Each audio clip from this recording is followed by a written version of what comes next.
to the Free Kick Podcast. My name is Todd, and I just want to wish everyone who's listening to the podcast a happy new year. Today, I am joined by Jonathan Bach, who is a contributor for the Brotherly Game website. How are you doing today, Jonathan? I'm good. It's a good day. It starts in the new year, so excited. It is definitely a good year to start the new year, and hopefully the union, they can give us a lot of joy in the year 2020. And thank you so much for joining me today. Yeah. Thanks for having me on. Yeah, no problem. Well, right off the back, I just want to start with, like I said in the introduction, you're a contributor for the Brotherly Game. So can you let everybody know what you do for the Brotherly Game? Yeah, I do usually away coverage when the union are away. I try and cover their away games time to time. I split that with like a full-time job and things like that. And I was the Brotherly Games rep for the FIFA tournament that the union had, and I actually won that. I won $2,000 for a charity. So that was pretty cool. So I've been working with them for like 2 years or so now, I think. And it's just been an on and off kind of thing. Yeah, that's awesome. I mean, anytime that you get to cover the team and everything and be around the team, I mean, you can't beat that. And obviously it's a lot of work and everything, but you're happy doing it, and you're going to continue to do it, I guess, if you weren't happy. So Yep. But you mentioned, that's the next thing I wanted to bring up, was on your Twitter, it says you're the winner of the 2019 FIFA Union Media Mayhem FIFA tournament. So how was that? Like, was there a lot of people that participated, or? There were. It was a little daunting, actually. There were like people from 6ABC that were there. A couple of the lacrosse Philadelphia team were there. One of the union's MLS players, Jeff, he was there and played a couple of games. It was pretty cool. It was a little bit of pressure. I really wanted to win I played for the Starfinder Foundation. They're a place out in Manayunk that does soccer for youth, and I really wanted to win for that, and it was good. I played a lot better than I thought I was going to play. I only gave 1 goal in the entire tournament, which was nice. So I had no idea what to expect, and it worked out well, and we got some money for the foundation that I was playing for, so it was nice. Yeah, that's really impressive. So, I mean, I wouldn't say I'm too big into FIFA. I guess you can say I am. I'm more so into pro clubs and everything. I can't stand Ultimate Team, but I guess, Yep. Would you say that you're a big FIFA player, or? I do play a lot. I don't play Ultimate Team very often. It's one of those things where you play Ultimate Team and then you realize that like a lot of people are putting in a lot of time and money into the game, and you start realizing your team is kind of outmatched. So I play a lot of like seasons, just like blind career mode kind of thing. And that I like doing stuff like that, and doing like recruiting, my own little scouting, trying to find players that are cheap and I can, flip them and do that kind of thing. So I play that pretty regularly, but not Ultimate Team. We're playing against other people. Yeah, absolutely. I agree. I mean, FIFA Ultimate Team for me, 2013, 2014 was when it was like at the best for me, where it didn't seem like too many people were spending too much money and everything. It seemed like all the teams were evenly matched and everything. And then the whole thing became, whoever spends the most money gets the best cards and everything. I'm like, man, it's like taking the joy out of the video games and everything. So I really, really, really like stayed away from Ultimate Team the last couple of years and everything. And like I said, I mean, it's all pro clubs, and I'll try to give it a go in seasons, but it just seems like, I don't play as much as I used to. And anytime that I play seasons, I always get whooped. So I'm glad that you were able to say, I only conceded 1 goal. So I'm glad that you're confident in your FIFA abilities. Yeah. I like I said, I tried foot this year actually for the first time, and it went okay. I just I can't put enough hours to get teams that can actually be competitive. So it gets a little demoralizing when you're going 15 and 15 in your season or something like that, which is good for a lot of people, but I'd rather be able to win I'd rather be able to play against people who have the same quality team as I do, and that way it's really a true test of skill rather than how much money did you put into the game. Yeah, absolutely. Yeah. But enough of the FIFA talk. I don't know if everybody likes FIFA and everything. I could try to talk all day about it, but I'm sure people aren't here to listen to us talk about FIFA. But how did you become a fan of Philadelphia Union? So I moved to the area. I'm actually from New York, and I moved to the Philly area about 5 years ago. And I kind of just like stumbled upon the team. So a lot of the teams at the time, the tickets were pretty expensive. So I was just trying to look for a inexpensive sort of hobby to sort of do. And I went to a Union game, and I'm pretty sure the first game I ever went to was against NYCFC, and Sapong scored either it was the game winner or just the tying goal in stoppage time, and I went crazy, and I just sort of fell in love with it like from that second. And I went to, I think that game was in June, and from June on, I think I went to about another 8 games that season. So I just got hooked, and then right away I signed up for season tickets after that, and I've been a season ticket holder since. Yeah, it's awesome. I mean, it's like moments like that. Like, I talk about it all the time on air, off air with people who can't stand MLS, but it's like going to your first game and everything. Like like nothing can beat it. It's like, yeah, the quality is not as good as European soccer and everything, but it's in your backyard. Like, why wouldn't you go and watch and everything? Like, tickets aren't that expensive and everything or at least to go to the Philadelphia Union. They're not, and it's like, it's soccer. It's like, if you're a fan of the game, why not go out there and support it and everything? It's like, you'll be surprised just the quality of some of these players and everything. And I know everybody's like, oh, it's a retirement league. But if you've been following the league the last couple of years, it's kind of getting away from that. You're seeing so many more players from South America come over here, and the league seems like it's getting younger. And the league's idea is, to grow their teams' academies and everything and sell those players over to Europe and everything and just make a profit like that and everything. And yeah, I just, I used to be one of those people who felt like most people, I feel like they're like, oh, MLS sucks and everything. But it's like, until you go out to your first game and everything, then I think you'll be amazed at how wrong you were. Yeah. And I've gotten a couple of people just to go to their first game because people watch on TV and then they say it's so boring and I can't watch it. And then I say, go to the stadium and, you'll fall in love with it the second you go in. And I've had people go there and, go to another 6 games that season because they just fell in love with it. So it's really the stadium atmosphere is what the Union needs to, take advantage of when they are trying to get people, to follow the team and things like that. Like the first season that I went to, I must have got 3 games worth of like free tickets, and that just kept me coming. And you want to get people out to the stadium, and I don't know how often they give out free tickets anymore and things like that. But I thought that was a good strategy for them was having a lot of outlets to do giveaways and things like that, and just get as many people out as possible. And if all people have to pay for is parking, people will come out to the stadium, $20 for a spot, and then just go to the game for free, just to get them out there once, get them hooked, get them into it. I think is a good strategy for them. Yep, absolutely, I agree, and that kind of brings me to my next question that I want to ask you. So, I mean, this will be your 3rd year going to the stadium and everything. How would you rank the atmosphere last season in the stadium? Oh, it was excellent. I thought, there was a lot of expectations, I think, because of Ernst coming in and people thinking that he was going to be. In the beginning of the season, projections were like, 5th place, I think, for the Union for the most part. Overall, analysts, things like that, were saying 5th place was a good reach. But I think once people realized, like, okay, this team is not just a 5th place team. This is a first place, first or 2nd place team. More people started coming out, and the dueling supporters groups and in the River End helped a lot. Keystone Ultras was a good introduction to the, to the stadium, and the Suns obviously they kill it every game, but having another group there, sort of bringing a different energy. You don't want to get people as involved as they can. There was the dueling chants between sections and things like that. That was really great. And like I said, when the team's winning, like the stadium's gonna be rocking, and when the team's losing, there's gonna be lots of booze pouring through the stadium, but.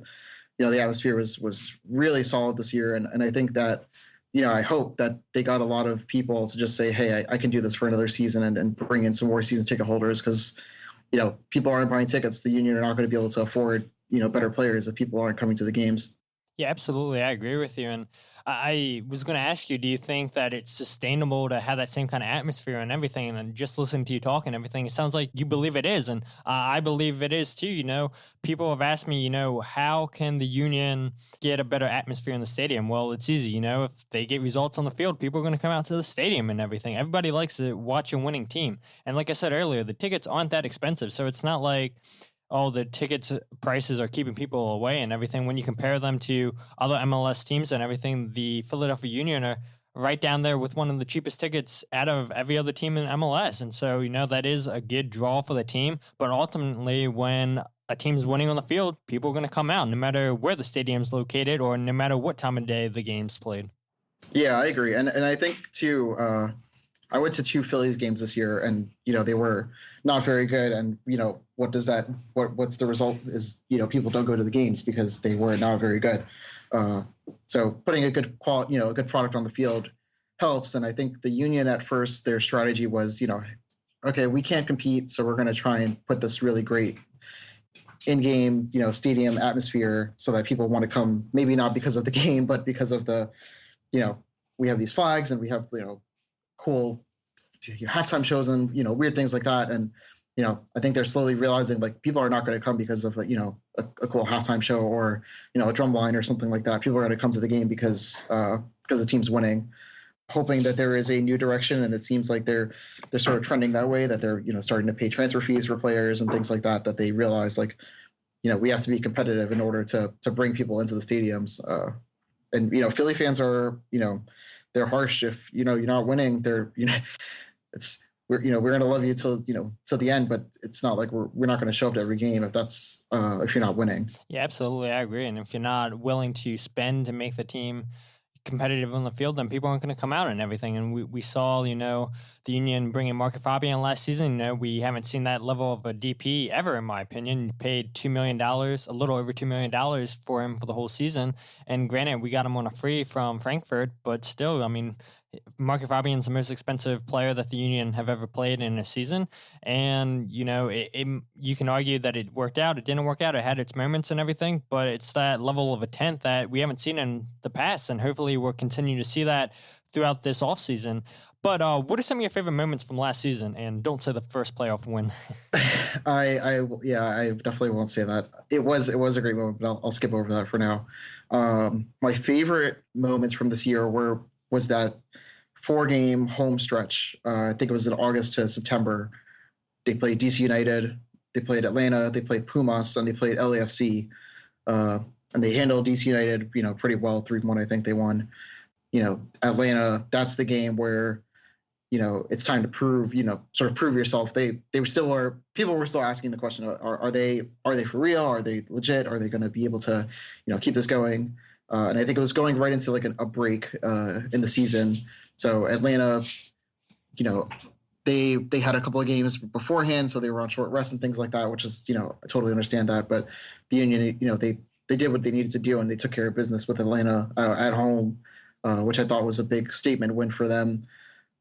Pumas, that was a fun game, but it was, it got a little scrappy after the first half. Boy, did it ever. But, yeah, it got a little scrappy, but it was, another game where, I don't think they play – I don't personally think they play well against international teams in those friendlies. I think last year was the first year that they won one of these friendlies when they beat Frankfurt. But for them to go out and handle Pumas, which is, I'm not saying – I don't know. I know without looking at Leagues Cup standings or who's in the Leagues Cup, but that's the kind of team that they're going to play in the Leagues Cup this year, which is great. They're going to start playing against international teams, which is what they need. So just being able to handle Pumas was a good thing. And then LAFC, that was probably the most fun I've had at a game this year, aside from the playoff game. 2 first place teams, duking it out, trying to prove prove that they're at the top of the league, and the Union kind of, they hung in there with them. They didn't win, they tied with the LA, but that was sort of the they can really hang with this team, and Jabilko's goal, really early on kind of set the tone for the whole game that, the Union are gonna, they're gonna take swings, and they're gonna, sometimes they're gonna land, and that was probably one of the more fun atmospheres I've been in a really long time. Yeah, I agree with you. I mean, other than the playoff game, that LAFC game was probably my favorite game of the whole season. Just the atmosphere from the start of the game to the end of the game was just top notch and everything, and it helped with us getting that early goal and everything. And I'm not going to lie, I mean, I was nervous going into that game. I was expecting the Union to lose, and I was like, if we can get a draw, then I think that's a really big positive, but I was not expecting such a fast start. And honestly, I kind of thought too, maybe the Union will just sit back and let LAFC come at them and attack them. Because, I mean, you see that so many times over in Europe where you have a big team at home, on the road, and they're playing a team that's at the bottom of the table. They're coming and they're parking the bus and everything. So I know the Union won top and everything, but LAFC was this big powerhouse that nobody could stop their attack and everything. So I was kind of thinking, well, maybe maybe they're just going to sit back and everything and then hit them on the counterattack, but they did the complete opposite. And I was so proud to see that the team didn't play with fear and everything, and they deserved that 1-1 draw 100%. And they were unlucky not to get the win because they had moments too in that game where they could have won. Yeah, definitely. They impressed me that day. And I really thought that was the game that was going to decide whether or not they can win a playoff game this year, which they ultimately ended up doing. But yeah, that was definitely a statement win. They needed a statement win this season. Atlanta, that was also a big statement. But going up to playing against the LAFC, which is the top dog, that was something that I think it's not really talked about too often because the playoff game takes so much of the attention. But those are moments like that. Against Minnesota too. There were games like that where they just hung in with the top dogs of the other conference that they usually struggle against, which is something that they should be continuing on. Trying to get better against the Western Conference, because generally they don't play very well against the Western Conference teams. They beat Houston this year too. Houston plays the attack, the style of attack that the Union just cannot. They just couldn't handle, and it was really evident in the Open Cup, a couple years ago, where they play, counterattack. The Union just could not handle the counterattack. I think it was last season where they they lost to Montreal, or tied it, or Montreal tied the game 3-3 or something like that, and Montreal plays the same kind of game, a counterattack style, and the Union, this year they were able to sort of handle that, and their new formation sort of maybe helped with that a little bit, but it also just showed that the old demons, they were kind of being exercised here, and they can play against teams that counter against them. Yeah, I agree with you 100%, and it's always a positive to see, to kind of learn from your mistakes in the past and everything, and I'm excited to see what the team can do in the 2020 season. I mean, 2019 season was probably, well, not probably, it was the most successful in franchise history and everything. So it's just about, okay, how can the team build on this now? What can we expect going forward? And I don't see a reason why they can't build on that and go into greater things in the 2020 season. But real quick, though, what player surprised you the most last season? I want to say, Casper is probably an easy choice. We didn't know anything about Casper going into the season. I think last year, I think I consider him to be Ernst's first signing, and he made the league minimum last year. Didn't play a game, just kind of hung out with the team, and he smelled like a Kevin Kratz kind of signing where he was going to just show up for a little bit and then get shipped off to a bigger team. So it was very a pleasant surprise to sell Sapong, and Sapong had a great season for Chicago, but having Jabilko come in and sort of basically from unknown, going from unknown to one of the league's top scorers, it's really great. And I saw him post something the other day where he, there was a ranking of Polish players, and from the 2019 season, and he was right up there with Lewandowski and just a bunch of great Polish players that are playing international. And you see a bunch of big clubs names up there like Dortmund and Bayern, and then you see the Philadelphia Union next to that, and that's something that's pretty cool, is to see we got a guy who is up there in the Polish players rankings, and he was a big surprise. I think he's gonna hopefully get better, and hopefully the injury isn't something that lingers on for a long time. I know Achilles kind of is a tough injury to come back from. I was disappointed that he wasn't playing in the playoff games, because he deserved it more than anybody to play in those games. Yeah, exactly. And it always leaves you wondering, what if we had Casper? How far could we have won in the playoffs? And, I'm happy we got that first playoff win, but it's like, that Atlanta game, we were missing a goal scorer. And I know Brendan had that really good chance earlier in the first half. And other than that, we really couldn't create anything in that game. But it's like, what if we had our target man? What if? But we can't look at the past and everything. We got to stay focused on the future and everything. And hopefully Casper comes back 100% healthy. But going back to the post that Casper posted about the 11 best players for the that were Polish, you're right. Most of those players on that list are regulars for the Polish national team. My question to you, do you think we could see a call-up for Casper in 2020 to the Polish national team? I would say yes. I think so, but it's going to depend on when it's timing. You see it with the U.S. national team a lot, where players are not getting called from certain leagues because they're in the middle of their toughest part of the season. And I think he's not going to get picked if their top 3 strikers are available to be selected. But I think that he can be sort of like the most recent U.S. national team call up, where like Aronson, is getting called up as a to the senior team. I don't think in most cases when the European leagues are not in the middle of a the middle of their season and their most important part of the season, I don't think Aronson would normally get called up. But I think Javilko can also he can benefit from timing, and hopefully the union let him out and when they call him up. And I don't think it's a matter of like when. I think it's a if. I think not a matter of if, it's a matter of when he's going to get called up. I think he will get called up. It's just a matter of timing, and yeah, he has the ability to play in Europe, and I firmly believe that. And he's 2 or 3 years from now, he's going to be playing for maybe not one of the top clubs in Europe, but he'll be playing in a a higher league than MLS. And I know that's his his goal. And every player that comes over, that's what they want to do. They want to elevate themselves so that they can get back to Europe. And I can see him doing that too. Yeah, I agree with you 100%. I mean, I said that last episode with Adam Booth. I think if Casper can have a healthy season, have 20-plus goals again, well, not again because he didn't get there, but he was close. If he can have 20-plus goals, I think, he'll be off to Europe and everything. I think he's the closest player the Union have that's 1 foot out the door to Europe. It's just a matter of if he can stay healthy, and if he gets that call up to Polish national team, then that means that the whole world's going to be watching. Because let's face it, how many people in Europe are watching MLS? Not really. But when you see these international friendlies with just those European clubs, I feel like everybody's watching them. But if not everybody, a lot more people are watching them than they are MLS. So that just brings more eyes looking at Casper and everything, more scouts looking at Casper, because Europe, that's where everybody's based at. That's where everybody's sending their scouts. They're not really sending their scouts to MLS and everything. And it's like, if people are looking at players in MLS, it's these young Americans and everything, or these young South Americans. And I believe if Casper does get 20 goals, and if he does get called up to the Polish national team, he'll be gone after the season. And that's just the way it is.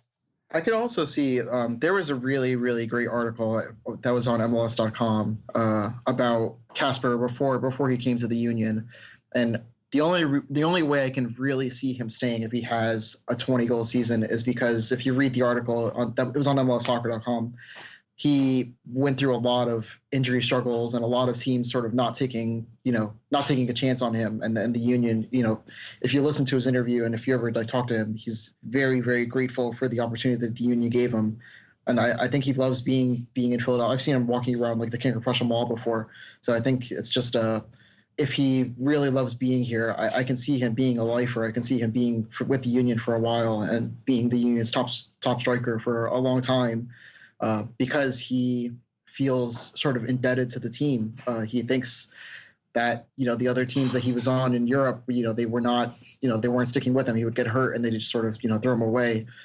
He almost quit playing. And he said, he gave it one more shot with the Union and it worked out really well for him. So, I'd love for him to stay. I think that if he stays and he gets in the Polish national team, it's great for the league. It's great for the Union. But I wouldn't be upset if he, took an opportunity in Europe. But I think there is a small, there's a chance that he could stay if he does have a great season. Well, I love to hear optimism and I love to hear positivity. So, if he does stay after a big season and everything, I'm all for it because, we're all about having the best team possible and everything. And keeping Casper, he does give us a good chance to win every games because we saw what he was capable of last season. But speaking of staying, out of contract, we know is Ilsinho and Jamiro Monteiro. We'll get into Jamiro a little bit later, but Ilsinho, do you see him coming back next season?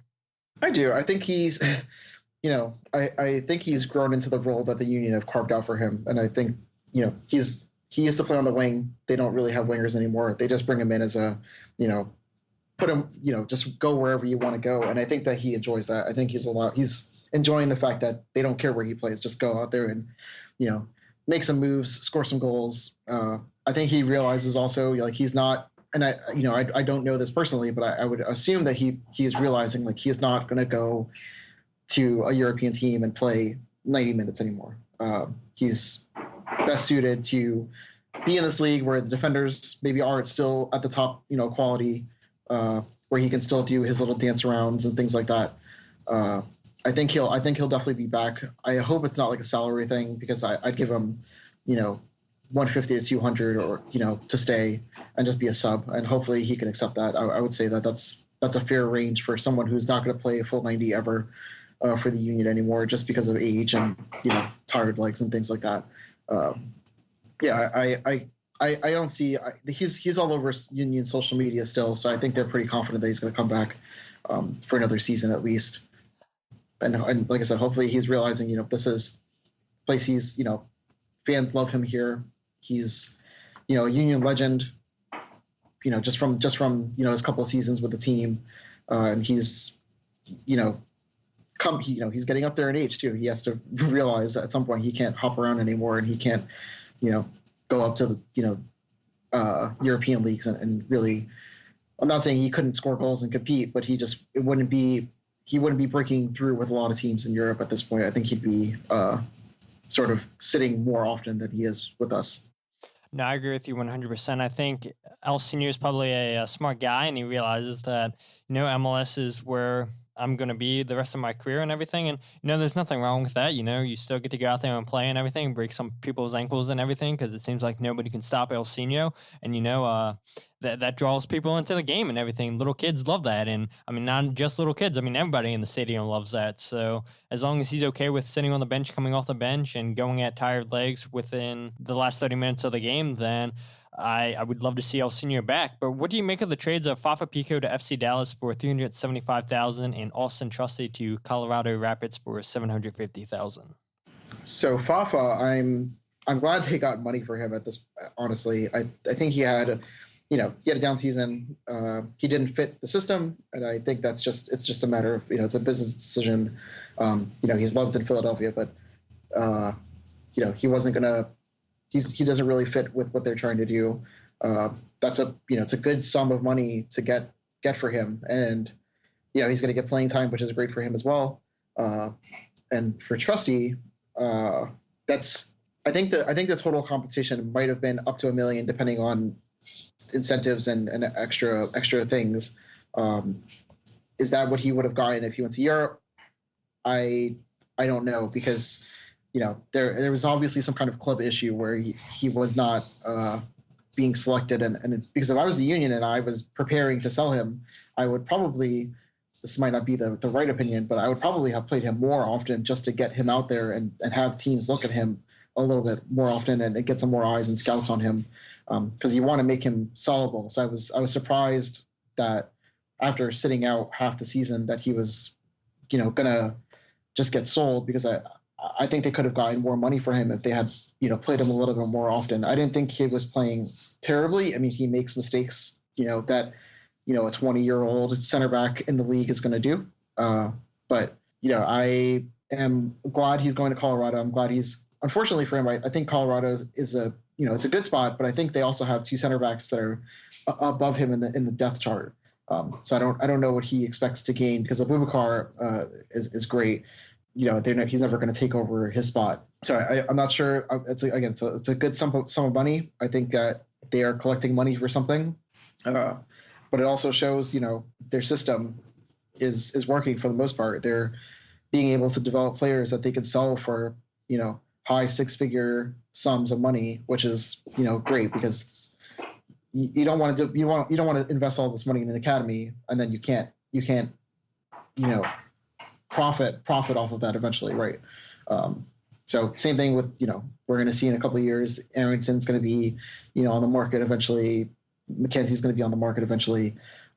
So we don't know what DeVries is going to look like yet when he gets when he's on the first team, but those kinds of players, sure, you want to keep them and you want to but if you can make a profit on them and you can make high six figures, low seven for these players, I think you have to really go for it. And that's going to show that the system is working, that all the money that Sugarman's investing, I think he says that he's invested like 20 million or something like that in the academy, and I don't think he's going to invest money if he doesn't expect it to actually help the team. He's not making a high school for soccer players just so that they can have a high school for soccer players. He wants players to be produced from this academy, or he's not going to invest money in this academy anymore. That's unfortunately, that's the view I have of Sugarman, is that if he doesn't see it benefiting him, that he's not going to invest in it. No, I agree with you 100%. And I mean, any business owner is going to be like that. If they don't see that the profits are working out, if they don't see their money making an investment, making them more money back, then they're not going to just keep shelling out their money just for nothing and everything. And I do think that the academy is going to work and everything. Like you said, Aronson, I think Aronson can be a player that brings us back a couple $1 million if he just pans out and everything. And, we saw his qualities last season. Just imagine him when he puts on muscle mass and everything, just how much better Aronson can be. And Jim Curtin talks up Aronson's brother all the time in interviews and everything. So that kind of excites me too for the future once we see Brendan Aronson's brother make his first team debut. I know he's a couple years away from it, but if Jim Curtin's giving a 15-year-old that much praise and everything, how much better can this kid be than Aronson? And we were all amazed by how Aronson was last season.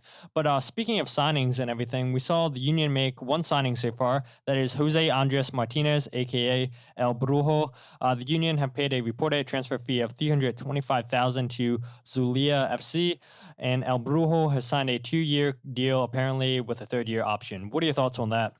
I'm not sure, honestly. I think there's not a lot of footage to come from that league to really make a good judgment on it. From what I've seen, he, some people on Twitter gave me a little pushback for this, but his defensive abilities, they're on par with Warren Craval, and that's an improvement from Harris, who was playing that position before. It looks like he gets up the field, fairly well. It looks like he's a fast player.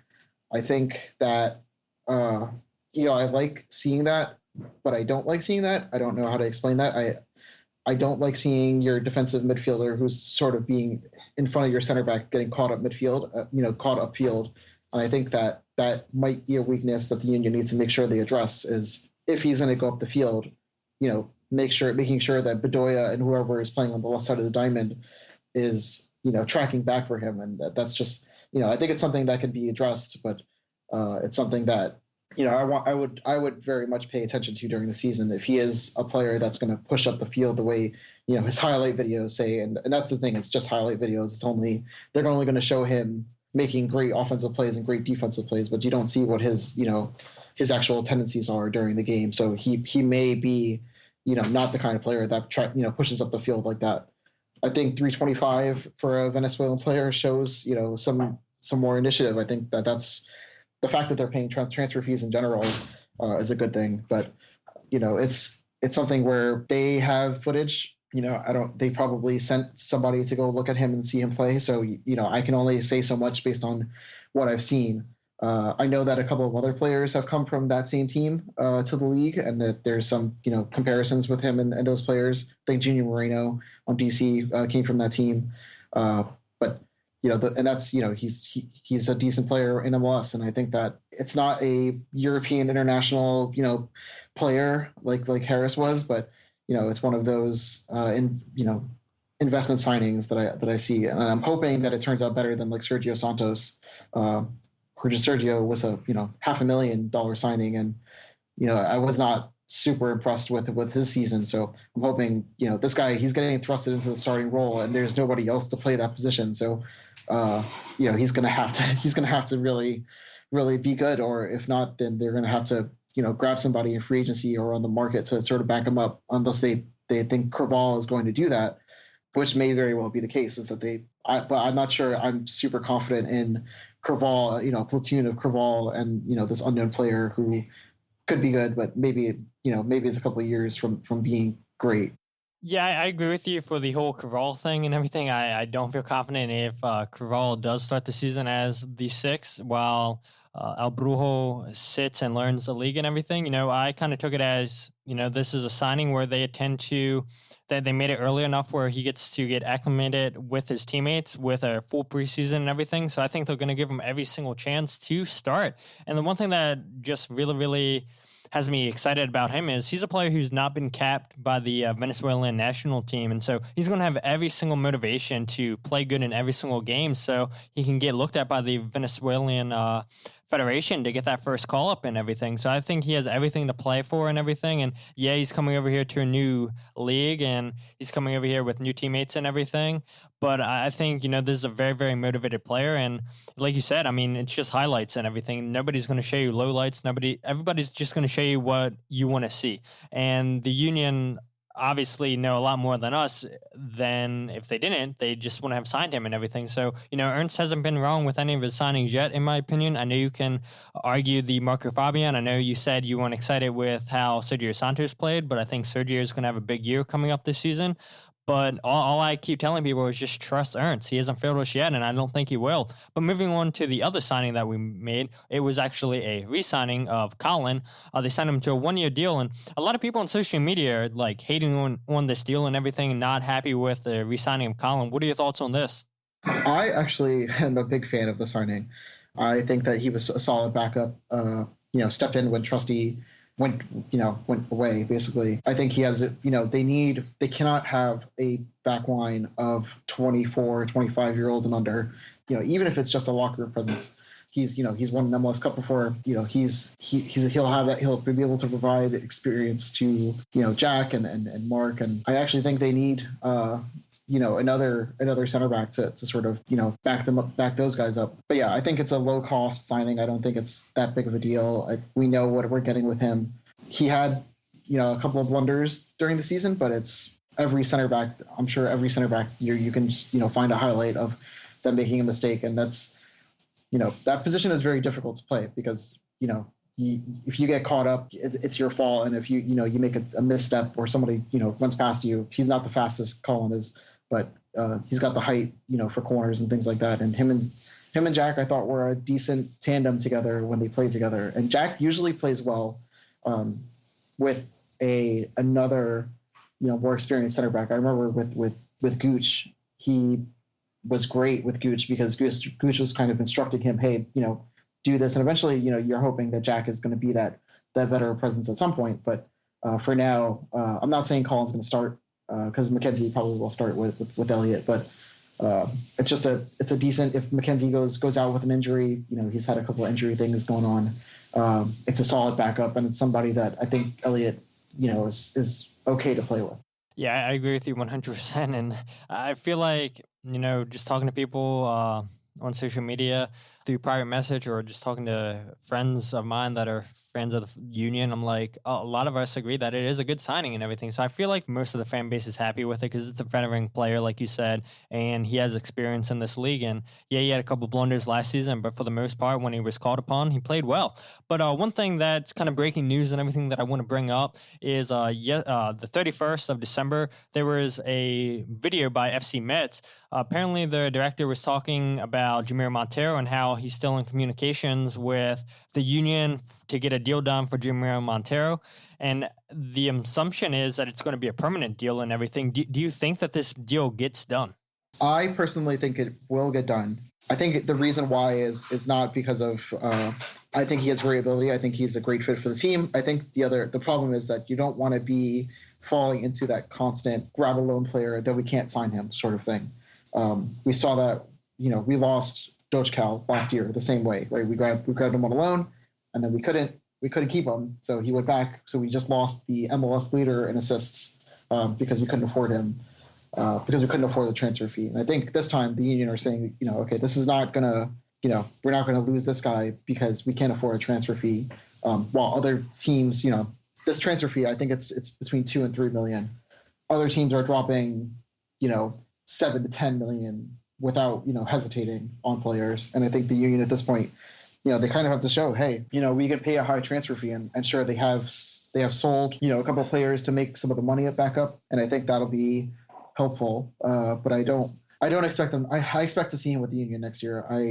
I think it's a good signing. I think it's a good fit. And, he didn't excel in Europe, right? He wasn't playing with Metz, and it's, that's obvious. They wouldn't have loaned him out if he was, a superstar there. So I think players that come over to the league on loan and they do great, I honestly would hope that they realize, okay, like this is kind of my playing level. I think he can be the Conte of MLS, but he's not going to be the Conte of a European team. So I think they'll get it done. I think they'll pay the transfer fee eventually. The money that you lose with Fabian's salary, you sort of reinvest that into a transfer fee. I think that's kind of how it will work out. Because now, like we mentioned earlier, Fabian's $2 million salary is off the books now, right? You can take some of that money, reinvest it into a transfer fee, and then pay off his salary as well. So I definitely think I think we'll see him back, because I don't know who else would fill that role, honestly, and I think they've left that role and spot there for him to sort of come back to. Yep, I agree, and I've not really given much of an opinion on this. I just been telling people I think the Union have the money to pay Jamiro and the transfer fee and everything, and I still stand by that. But now I'm kind of feeling a little bit positive and everything that Mets came out and made a video about Jamiro and said that they're in communication with the Union. And I was reading some Twitter comments on that post and everything by the club, where some of the fans were like, yeah, we still have 2-3 players ahead of Jamiro on the depth chart that kind of play the same way as Jamiro. And it's like, we're not going to have him sit on the bench. So if we can make 2-3 million for him, then it's better to sell him and then invest that money into other areas of the club. And so now that the transfer window is open over in Europe and everything, I believe that we'll get some news on Jamiro here in the next couple of days, whether or not that's the Union saying, yeah, we're progressing well with a contract with Jamiro, or we signed Jamiro Monteiro. But I believe we'll hear something in a couple of days. That's just my gut feeling, not saying I have inside information, just my gut feeling. Real quick, though, what are some characteristics for players that you're looking for the Union to sign? I think what you were talking about earlier about, national team, I think that's why South Americans come over to MLS. And I wish that the Union scouted more there, because that's something that's big, is, players that want to not only represent their club, but also represent the international level. Jamiro does that as well. I think it's Cape Verde, I think is what his national team is. But you want players that want to represent not just your club, but at the international level, because those players are the ones that actually care about the game and not just care about money.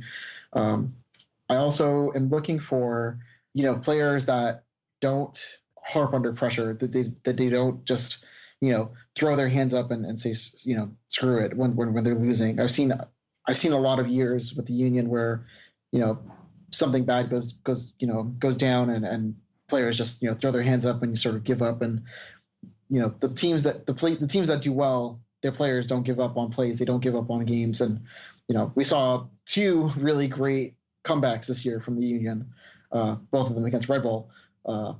Right, where the Union were down at Red Bull at home, where they won 3-2 with Ilsinho's game, and then the home playoff game where it seemed like everything was lost, at 3-1 at the half. Those kinds of, we want players that are not going to just quit, and I think they can find that, and they've started. Bedoya is one of those players. My goodness, he just does not, has no quit in him, and he just keeps going. And I was really hesitant when the Union signed Bedoya, because they were saying he's the prototypical Union player we want to sign. And right now I'm saying, like, hell yeah, that's what I want to. I want more Bedoyas, more players that won't give up on plays, more players that actually, like, give a crap about the games, and who, they can be in last place and still are going to play super hard. That's all I really am, looking for. And obviously we're looking for quality as well, with some experience, but experience doesn't make everything. And Aronson's, a good example. Aronson doesn't have a ton of league experience, but he's, he played 25 games this year for the team, and really excelled, and really, I thought, was he was in the top 5 of the 22 under 22 list for the league, and I agree with that. I think he is one of the top young players in the league right now, and I think the Union will keep going after players that just won't give up, and I'm hoping that this Jose Martinez guy is one of those guys that just doesn't give up on plays and just keeps going. Yeah, I mean, all of us, I can say, feel that way. We just want to see the team do well and everything. We want to see the players fight for the badge and everything. And going back on Aronson, like you said, we saw him play 25 plus times last season. Do you think that the Union need to sign another number 10, or do you think Aronson can handle a full season as a number 10?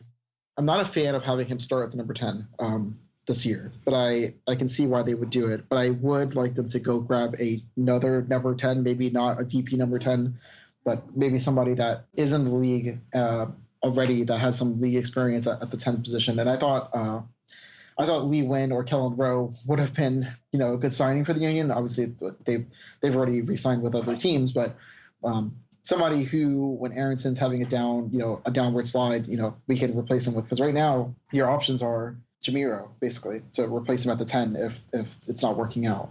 I think they need to go grab another number 10. It doesn't need to be somebody who plays the starting spot, but somebody to back up Aronson in any case, spot start. And if, things are going well with that guy, maybe swap in for Aronson and they start while Aronson sort of picks up a little bit more MLS minutes here and there. So I'm not saying a DP10 is required. I think their biggest need at this point is filling in the leadership experience that Harris has, because Harris was a big loss.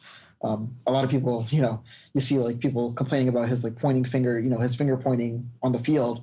But he was really like quarterbacking from the midfield, sort of directing the team, and that's something that I think the Union are really gonna miss, and I don't think they realize it yet. But I think they're gonna miss that leadership experience on the field. And Bedoya, he's a great leader, but he's not like a tactical leader. He's just a get off your butt and do it kind of leader. So I'm hoping that they can grab somebody who's, if it's going to be at the 10 position, if they're going to sign number 10, somebody who can help direct the team, because right now I think that's what they're missing. They're missing a guy who's really like the tactician of the team. Yeah, I agree with you 100%.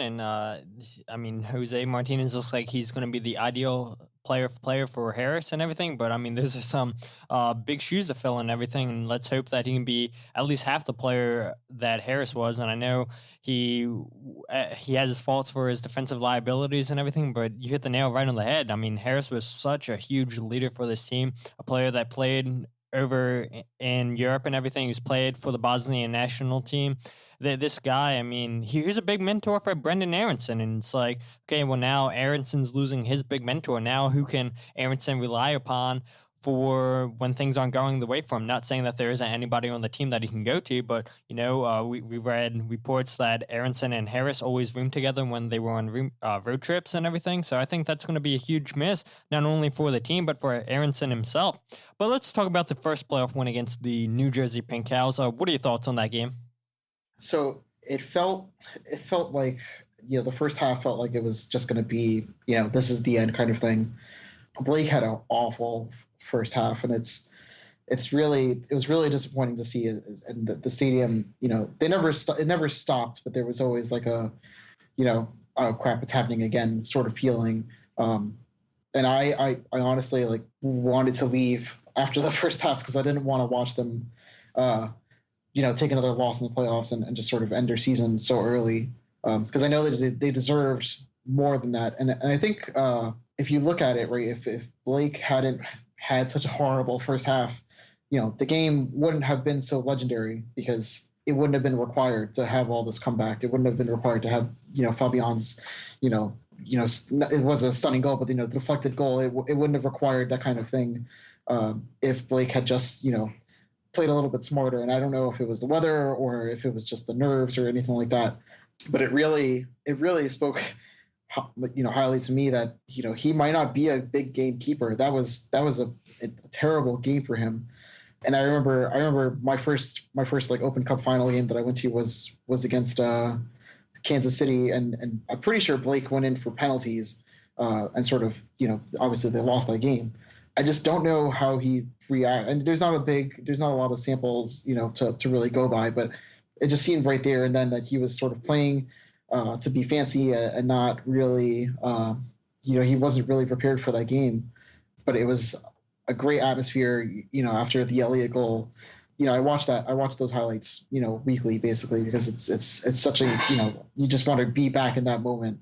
Elliott's goal was great, and Bedoya obviously scoring was a great thing in the first half. But Fafa getting up there, it's a great last memory of Fafa to have, is him, climbing up there to grab a header goal.